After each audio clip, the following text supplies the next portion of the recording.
On August 25, 1999, in the Hua Dai building located in the Yau Ma Tei area of Hong Kong, a resident called the building management to complain about a water leak from apartment 15A above their unit. After verifying the information, the management contacted the apartment owner, Fang Mansheng. Surprisingly, he claimed he did not live there. It wasn't until October 6th that Mansheng finally came to the management office to discuss the water leak issue. Strangely, the apartment owner said the unit had been vacant for so long that he couldn't find the keys. Forced to hire a locksmith, Mansheng and the management staff entered the apartment. Immediately, the damp, dirty air and moldy smell assaulted their senses, causing everyone to cover their noses in discomfort. They searched for the source of the leak among the trash and items on the floor. Since Hong Kong was experiencing rainy weather and the apartment had been disconnected from utilities due to unpaid bills, they could only conduct a cursory inspection of the kitchen and bathroom under dim light, finding nothing unusual. However, Mansheng noticed the bedroom window was open, suspecting rain might have caused the leak, and closed it. Afterward, everyone left the apartment. Mansheng informed the management that he had a law office and was too busy to handle the matter personally, but would send someone to clean the apartment. That afternoon, he delegated the task to his subordinate, Yang Gutai, who was to bring several cleaning staff to the apartment. So Gutai arrived with 3 cleaning workers. During the cleanup, he suddenly screamed in horror upon entering the bedroom. A cleaning staff member running over was also horrified by the gruesome scene. Next to the bed lay a stark white skeleton surrounded by crawling insects. Without hesitation, Gutai immediately called his superior, Mansheng. On the other end of the line, Mansheng ordered him to quickly contact the police. Less than 15 minutes later, investigators from the West Kowloon Serious Crime Squad, Yau Ma Tei Police Station, were on the scene. During initial examination, they discovered an unusual human skeleton, Headless, with only the bone framework remaining. After a thorough search, they found the skull in a trash can in the corner of the room, along with some hair, a used condom, and a few nutshells. Based on the body's decomposition, forensic experts estimated the time of death to be approximately 3 to 4 years prior. The police found a red wallet in the living room containing an ID card and a medical card, both belonging to a woman named Peng Chuying.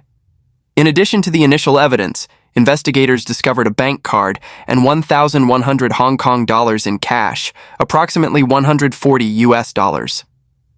Leaving no corner unchecked, the police thoroughly examined the entire apartment. During their investigation, they found additional notable evidence: a swimsuit, a gold ring, a gold chain, and an old newspaper dated June 1995. More alarmingly, heroin and a syringe were discovered in the apartment. Since the apartment had been disconnected from utilities and was pitch dark, the Serious Crime Squad and forensic team decided to return the next morning for a detailed examination. At this point, the investigation team was focused on clarifying 2 critical questions. First, was this skeleton that of Chuying? And second, was the death due to natural causes, or was there evidence of a homicide? According to the forensic experts' on-site observation, the skeleton and skull appeared to belong to an adult woman between 20 and 40 years old, approximately 5 feet 7 inches tall. Although the body had completely decomposed, no cut marks were found on the neck. Additionally, no clothing fabric was found on the skeleton, leading to speculation that the victim might have been naked at the time of death. At the crime scene, investigators discovered some brown stains on the trash can and wall. However, after conducting specialized testing, they confirmed these were not bloodstains. Due to the extensive decomposition, DNA testing proved challenging. However, forensic experts could estimate the time of death to be approximately 4 years earlier, coinciding with the date on the found newspaper, around June 1995. Through investigation, police confirmed that the electric company had officially discontinued service to this apartment on September 22, 1995.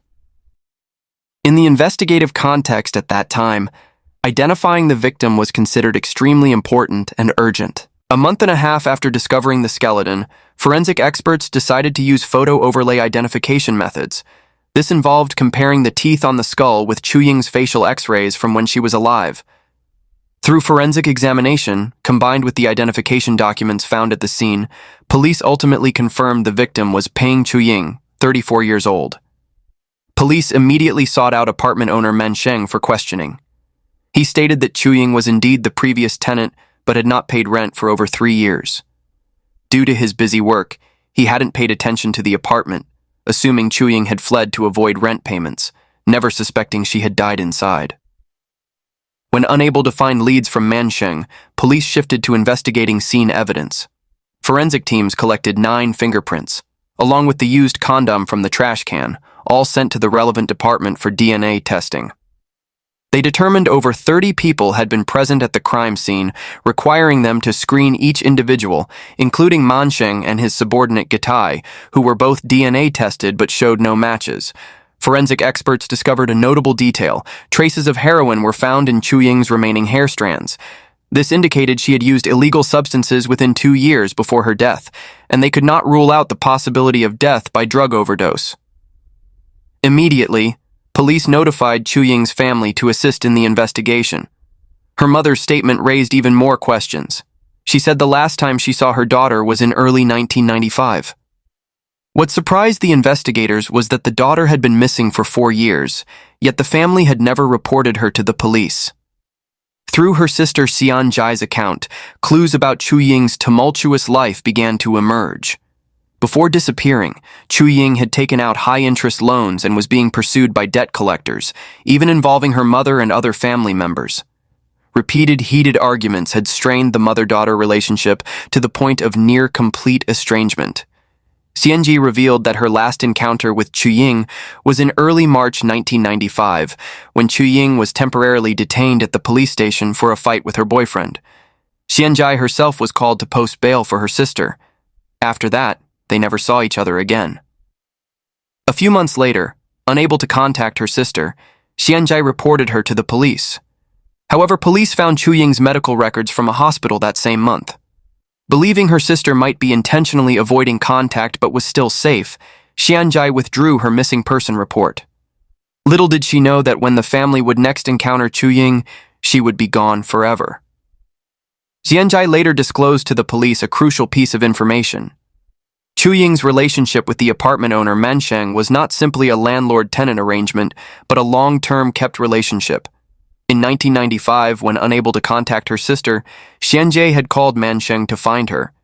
He claimed Chuying didn't want to contact her family. Afterwards, Xianjai assumed her sister had deliberately chosen to cut ties with her family and stopped searching, not reporting to the police. Could Chuying's death be connected to Man Sheng? How could Man Sheng not know about the death of his mistress in an apartment he provided for her over 3 to 4 years?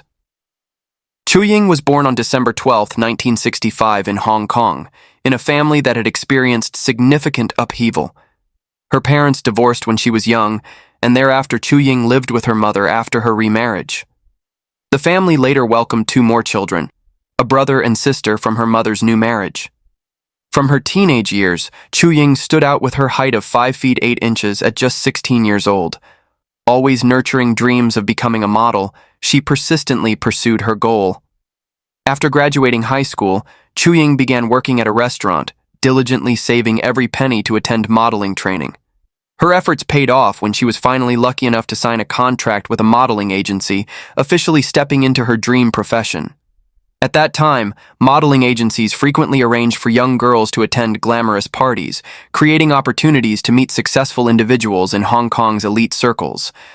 According to Xianji's account, this was how Chuying met lawyer Man Sheng at a night party in 1983.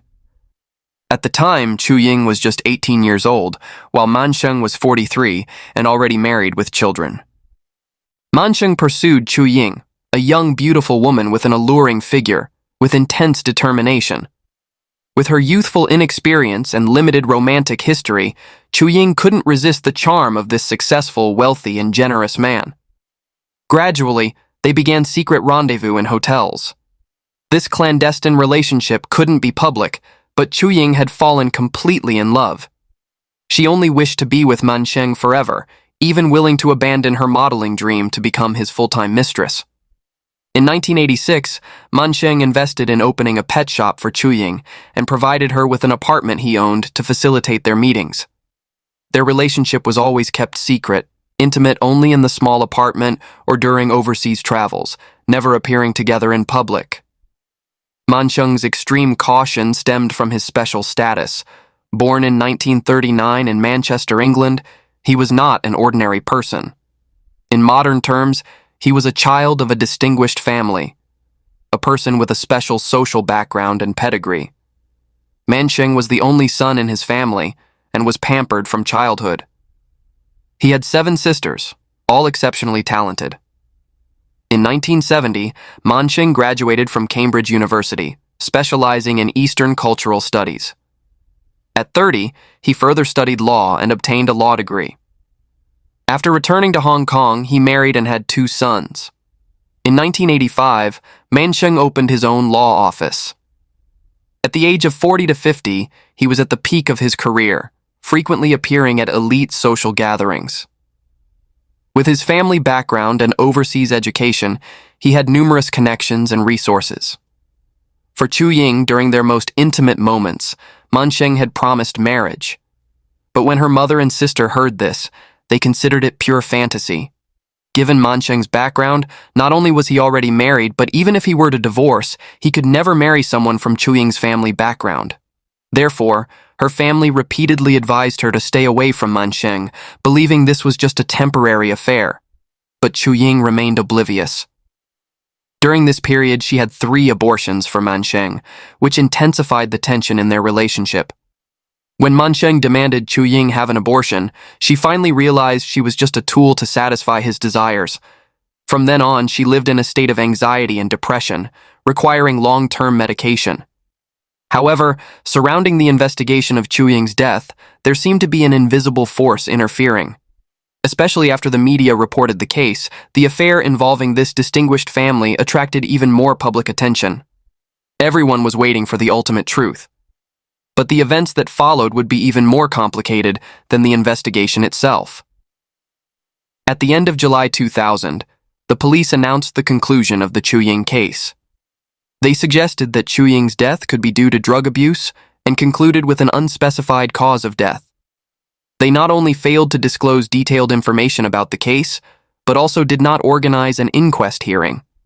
This caused public dissatisfaction because Hong Kong law has a clause called the Coroner's Ordinance, which clearly stipulates that if the cause of death is unclear, an inquest hearing must be conducted.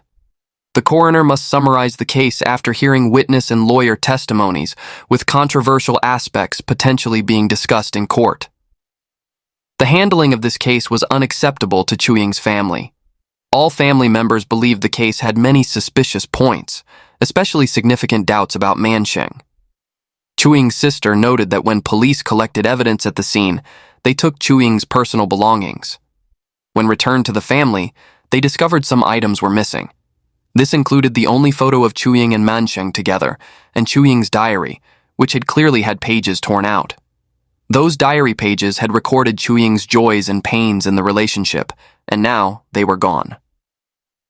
During the years of losing contact with Chuying, her sister Xianjie had called Mansheng asking for Chuying's address. Mansheng said Chuying didn't want them to know and told them to stop asking. Could this have been a deliberate attempt to hide the truth about Chuying's death? Another point that infuriated Chuying's family was one of the key pieces of evidence found in the trash can, a condom, which from beginning to end was never discussed regarding test results, and they didn't even know if it had been tested. In the years that followed, Chuying's sisters repeatedly went to the police station requesting a reinvestigation, but were always refused. They firmly believed all of this was due to the Mansheng family leveraging their power to obstruct justice. At the time, the newly appointed deputy police commander of West Kowloon and Mansheng's sister were close. He had proposed that the court not open an inquest into Chuying's death, and this proposal was accepted by the court. Chuying's family wrote letters hoping to have her death case reviewed but received no response. When the Peng family ran out of options, they heard about a female lawyer named Wang Jingjing. She was a lawyer with an excellent reputation who often provided free legal defense for the underprivileged. Chu Ying's family had consulted many lawyers, but none dared to take the case. They approached Jing with a let's see attitude. Surprisingly, after carefully reviewing all documents, lawyer Jing agreed to defend Chu Ying. At the time, Jing contacted a legislative council member and wrote to the coroner's court requesting they reveal the truth about Chu Ying's death. Unexpectedly, the coroner's court simply responded briefly, "The case is closed and will not be tried." Not long after, Jing collected related legal statutes and evidence and wrote another report, but it was again rejected. On June 14, 2005, under Jing's arrangement, Chu Ying's family first went to the Legal Aid Bureau for support, then to the Wanchai Police Headquarters to report, presenting 4 key suspicions. First, Chu Ying was murdered. Second, someone illegally moved her body. Third, illegal burial. Fourth, destruction of evidence to obstruct justice. Next, Jing collaborated with a legislative council member to hold a press conference, revealing case-related documents to the media. The press conference caused a media sensation, quickly dominating the front pages of major Hong Kong media outlets. On June 23, 2005, the West Kowloon Serious Crime Squad finally announced they would reopen the investigation. In the following months, police first approached Gutai, the first person to discover Chu Ying's body, for questioning. They then shifted focus to investigating several men who had been involved with Chu Ying between 1988 and 1994, including Mansheng. Meanwhile, public discussion continued to simmer, creating significant pressure on the new Hong Kong Secretary of Justice. In November 2005, the Secretary of Justice personally submitted an application to the court requesting an inquest into Chu Ying's death. The application was quickly approved. On February 20, 2006, Chu Ying's case was officially brought to court. The court summoned a total of 49 witnesses. Chu Ying's mother was the first to take the stand, providing a comprehensive account of how Chu Ying and Mansheng went from acquaintances to lovers. According to her testimony, Mansheng regularly provided financial support to Chu Ying, even purchasing an apartment in Wanchai for her. They would meet several times a week and were very intimate. However, from 1991, Mansheng began to grow cold towards Chu Ying. She acknowledged that Chu Ying had indeed made some foolish decisions, but these were all attempts to maintain her relationship with Mansheng. In reality, Chu Ying's mother knew her daughter was terrified of death. Additionally, she denied Chu Ying had a habit of drug abuse, saying she only occasionally used a small amount of sleeping medication to help her sleep. Chu Ying's mother also mentioned the sibling relationship between the chief secretary and Mansheng, pointing out that the Fang family's legal representative had threatened the Ping family, and the Fangs had exploited their power to obstruct justice. After the Ping family testified, the key witness Mansheng had still not appeared. That evening, news came that Mansheng's mother had suddenly fallen ill with heart problems, causing Mansheng to postpone his court appearance. On March 3rd, Mansheng testified for the first time. He acknowledged his romantic relationship with Chu Ying, saying they had shared a happy period together. However, he claimed he ultimately chose to end the relationship because Chu Ying was addicted to drugs and gambling. Mansheng recounted an incident where Chu Ying demanded 300,000 Hong Kong dollars to pay gambling debts, but he later discovered she only owed $50,000. What disappointed Mansheng was not just her lies, but her multiple instances of infidelity during their relationship. On one occasion, he went to the Wanchai apartment to find Chu Ying and discovered her intimately involved with another man upon opening the door. According to Mansheng, Chu Ying also had a Canadian boyfriend with whom they had discussed marriage. The court summoned 4 of Chu Ying's ex-boyfriends. They all provided detailed accounts of their relationships with her. In their testimonies, they all mentioned Chu Ying's tendency to be unfaithful, accumulate debt, and experience depression. One man even claimed that Chu Ying had purchased multiple dogs from him, but what confused him was that every time he brought dogs over, she would dress provocatively, sometimes even completely undressing to seduce him, with a glazed look in her eyes suggesting drug use. Upon hearing this, Chu Ying's sister suddenly lost emotional control and ran out of the courtroom. The Peng family suggested these men had been found by Mansheng to defame Chu Ying. Lawyer Jing Jing then began questioning the four ex-boyfriends, asking seemingly simple yet critical questions. For instance, she asked if they knew Chu Ying's birthday or the location of her refrigerator. None of them could answer these basic questions. This raised suspicions that their detailed recollections might have been prepared in advance. The senior prosecutor from the Department of Justice then consecutively questioned Mansheng in court. Why, as the owner, did he not have keys to the apartment? How could he not find it suspicious that Chu Ying hadn't paid rent for 3 years? On the day before the body was discovered, Mansheng had clearly entered the apartment. Why didn't he discover the body or smell the terrible odor? Regarding the diary pages that were torn out, could Mansheng have removed them to hide his relationship with the victim? To these questions, Mansheng provided successive explanations. About not having keys, he said Chu Ying had changed the locks after moving in. Regarding rent, Mansheng admitted he had promised Chu Ying free, indefinite occupancy. Moreover, Mansheng claimed Chu Ying had mentioned planning to marry her Canadian boyfriend, so he assumed she had already left Hong Kong. Regarding not immediately discovering the body, Mansheng explained he entered the apartment at 6 p.m., and with a storm raging outside and the electricity cut off, he couldn't clearly see the room's condition. He also said he was not particularly sensitive to odors. Finally, about Chu Ying's diary, Mansheng denied tearing out the pages. He argued that if he truly wanted to destroy evidence, wouldn't it be more convenient to simply take the entire diary? Additionally, lawyer Jing Jing inquired about the condom testing, one of the crucial pieces of evidence. The forensic testing specialist appeared very contradictory in her testimony.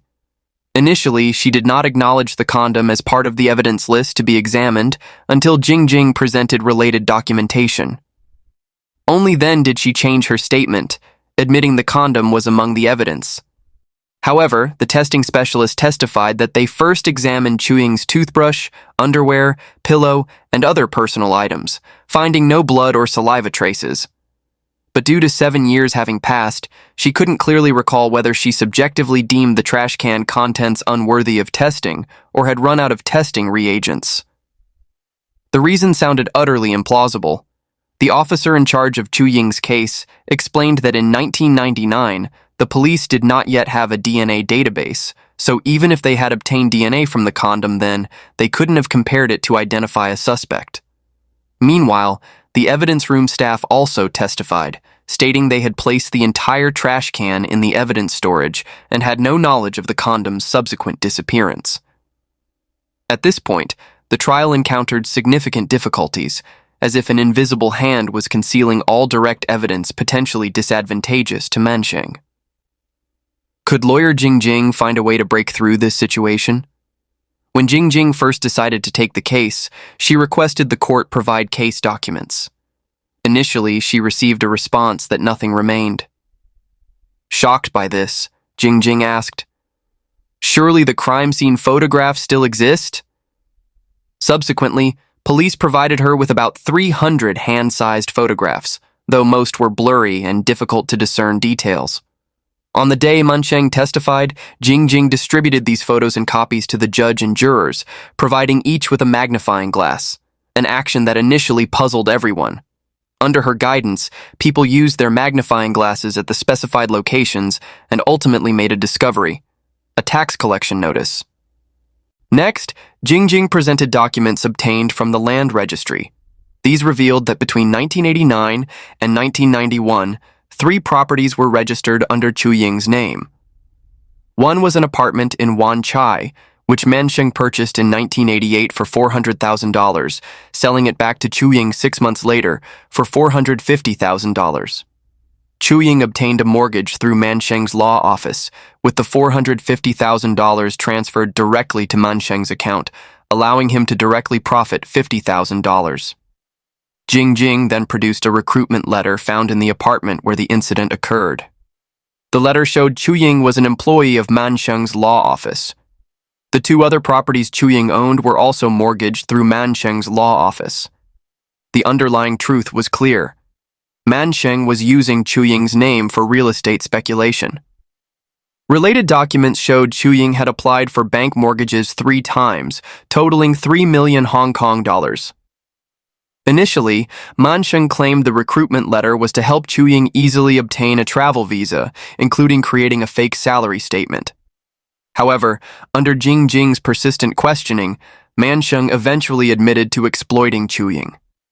However, according to Man Sheng, the real estate transactions Chu Ying helped him with did not exceed 10 deals, and he had always paid her corresponding compensation. Man Sheng seemed to be trying to justify himself again, but Jing Jing believed the truth was different. Jing Jing continued presenting evidence in court, attempting to prove a specific conclusion. First, electricity and water bills for the apartment showed unusually high costs in 1995. Jing Jing suspected someone had intentionally adjusted the room temperature to prevent the body from decomposing. A security guard who previously worked in the Huade building testified that Man Sheng had visited the apartment multiple times before the water leak complaint, contrary to his claim of not having been there for over 3 years. Additionally, Jing Jing highlighted a crucial witness in the case, Gitai, the first person to discover Chu Ying's body. He was Man Sheng's subordinate, and according to Chu Ying's mother, was the person who had previously threatened her family. A police record showed that Gitai and Chu Ying had previously had a conflict at Man Sheng's law office, with Chu Ying even reporting it to the police.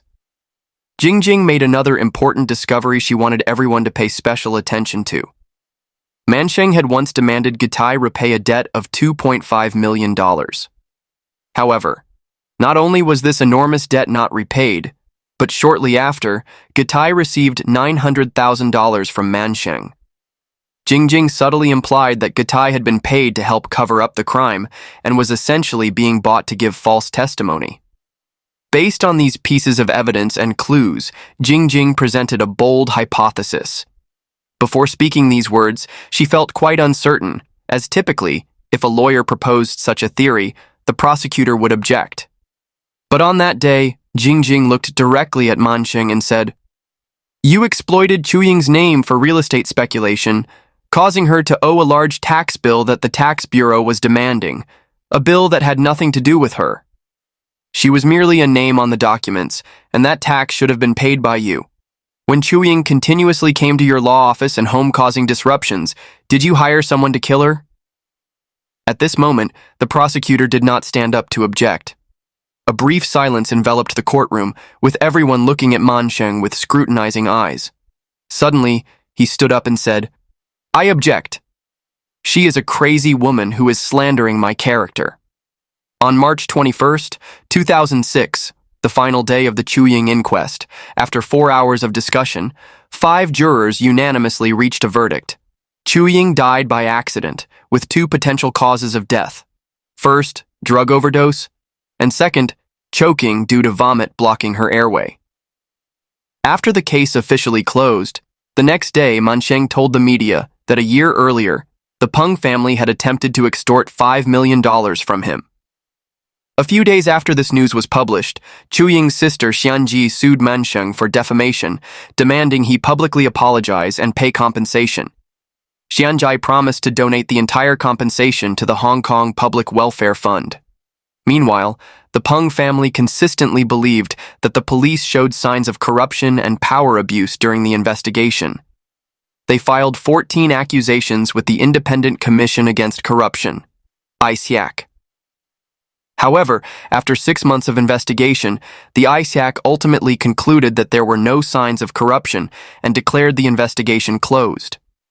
After the trial, the Peng family agreed to an interview with reporters. They said they had long anticipated such an outcome. Perhaps the truth about Chu Ying's death would never be fully revealed. Over the years, they had made every effort to uncover the truth, and now it was time to put a period at the end of this chapter. However, this did not mean they were bowing down to the world. They simply did not want all their loved ones to continue living in sorrow, and they needed to courageously move forward with their lives. The public never stopped discussing the case. Many believed Man Sheng was the perpetrator, reasoning that if he wasn't responsible, why wouldn't he check on his apartment for 3 or 4 years? However, others supported the accidental death theory, arguing that if it were murder, the killer would have quickly disposed of the body rather than leaving it in the apartment, risking discovery. The case remained a mystery. It was later adapted into a film titled A Guilty Conscience. So, what do you think? Did Chu Ying die due to some reason connected to Mansheng? Please share your thoughts in the comments below. Thank you for following, and we'll see you in the next video.